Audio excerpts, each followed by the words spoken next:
Back at the start of the year, the way the competitive Siege was played is a lot different to how it's being played today, and that's not just due to new operators being added, but the way in which the meta suddenly relied more and more on clearing out defender utility. It's gone by a few names: the 20-second meta, the utility burn meta.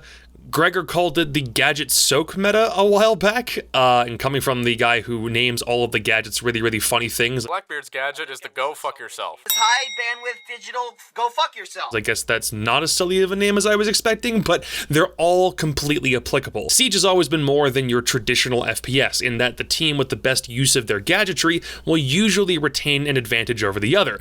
The problem is, for most of 2020, that usually means defenders almost always have the upper hand. The blame for this fell really heavily on three things: Jaeger, WannaBe, and any op that had a deployable shield. Like literally any op. If that utility wasn't nullified, Jaeger could take away up to 6 projectiles from attackers, WannaBe could take another 5, and if there was any utility left over at that point, attackers would still have to clear shields out of the way to ensure the best side execute possible. Add to that things like Valk Echo and Maestro cams, Mute Bandit and Kaid with wall denial utility, and god forbid a Mozzie for intel denial, and the number of ways a defensive setup could totally stall an attack plan were endless and tedious to deal with. Before this year, the 20-second meta used to refer to something totally different. It was more commonly associated with Team Vitality back when they were an all-French lineup in 2018, and it was less of a meta than it was a strat. Just gonna watch through, and they're gonna try to bait him in. There you go. First C4 is gonna get thrown out by Boonsy, so no second one to be used. Of course, no smokes available because of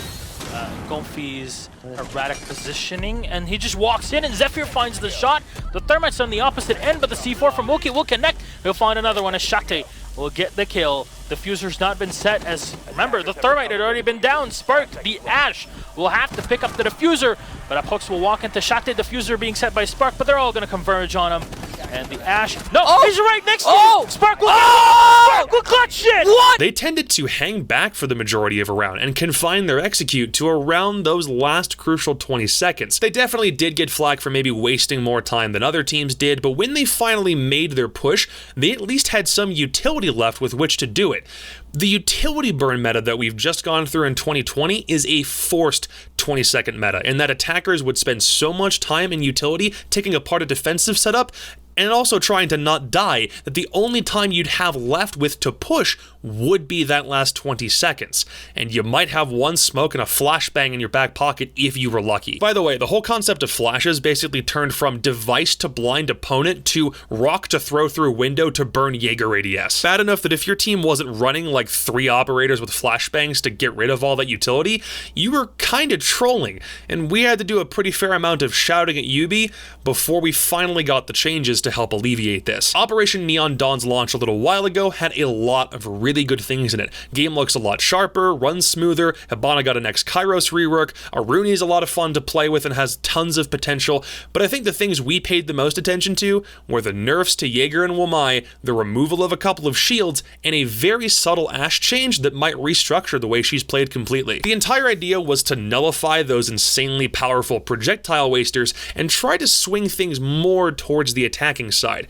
Less utility to burn means more things in the attacking team's pocket for when they go for the execute. As of recording this video, we haven't seen any T1 level Siege played yet to suggest how the best teams in the world are going to adapt to this, but we have seen some glimpses in other leagues about what this could mean. For one thing, WannaBe having one less magnet generated over time and no deployable shield has seen his pick rate go down pretty sharply. Ash is still a must pick on attack, but one more breaching round and the option for breach charges all of a sudden turns her into a soft breach demon, and it opens up the door for a little more creativity on op selection rather than just picking the same ones over and over again because they were either too powerful to not take or mandatory to certain executes. But it's still a little hard to judge whether the 20-second meta is truly dead yet, and part of this is due to Neon Dawn's changes, but for competitive integrity, Tachanka and Aruni are not permitted in pro play yet. Tachanka's rework brings an additional aspect to area denial strategies, which I will admit admit I probably overreacted to at the time of his reveal, but he and Smoke can still be a killer duo on defense to waste as much time as possible at the end of a round. And Aruni's electric gates are yet another gadget that has to be disabled with throwing stuff into it. Ring a bell? And even though she won't be as strong because of those Jaeger and Will Mine nerfs, there's still another thing to consider getting rid of on attack because of how much damage they do when you run through them. We currently sit in a zone where neither of these options are open to defenders right now, and attackers just got a lot of help with things that they already found really annoying.